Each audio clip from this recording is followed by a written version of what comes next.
Hi friends, ಹೇಗಿದ್ದೀರಾ? ಎಲ್ಲರೂ ಚೆನ್ನಾಗಿದ್ದೀರಾ ಅಂತ ಅನ್ಕೋತೀನಿ. ಇವತ್ತು ಹುಳ್ಳಿಕಾಳು ಬಟ್ಟೆಯಲ್ಲಿ ಕಟ್ಟದೇನೆ ಬಾಕ್ಸಲ್ಲಿ ಹಾಕಿ ಮುಚ್ಚಿಟ್ಟಿದ್ದೇನೆ ಯಾವ ಥರ ಮೊಡಕೆ ಕಟ್ಟಿದ್ರೆ ಬರುತ್ತೆ ಅಂತ ತೋರಿಸ್ತಾ ಇದ್ದೀನಿ.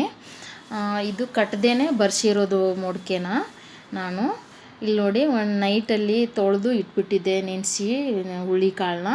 ನೋಡಿ ಎಷ್ಟು ಉದ್ದಕ್ಕೆ ಬಂದಿದ್ದಾವೆ, ಒಂದು ಚೂರು ಸ್ಮೆಲ್ ಇಲ್ಲ. ಯಾವುದೇ ಕಾಳು ಇದ್ರೂ ಈ ಥರ ಮಾಡ್ಕೊಳ್ಳಿ. ನಾನಂತೂ ಎಲ್ಲ ಕಾಳನ್ನ ಇದೇ ಥರ ಮಾಡ್ಕೊಳ್ಳೋದು. ಇಲ್ಲಿ ನೋಡಿ ಈ ಜಲ್ಡಿ ಇದೆಯಲ್ಲ, ಈ ಜಲ್ಡಿಲಿ ಈ ಥರ ತೊಳೆದು ಅದನ್ನು ಮುಚ್ಚಿಟ್ಬಿಟ್ರೆ ಈ ಥರ ಕೆಳಗಡೆ ಬಿಟ್ಬಿಡುತ್ತೆ, ಮೊಡಕೆ ಬಂದುಬಿಡುತ್ತೆ ಕೆಳಗೆ.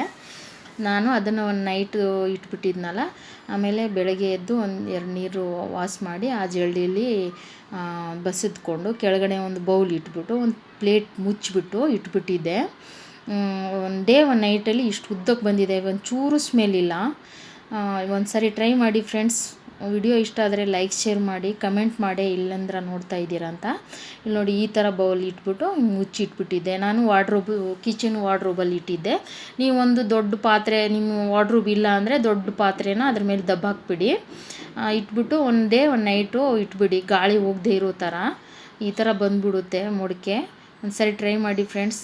ಯಾವುದೇ ನೀವು ಸಾಂಬಾರು, ಹುಳ್ಳಿಕಾಳು ಹುಳಿ, ಆಮೇಲೆ ಬಸ್ಸಾಂಬಾರು ಏನೇ ಮಾಡ್ಕೊಂಡು ತಿನ್ನಿ, ಪಲ್ಯನೂ ತುಂಬ ಚೆನ್ನಾಗಿರುತ್ತೆ. Thank you for watching. Bye bye.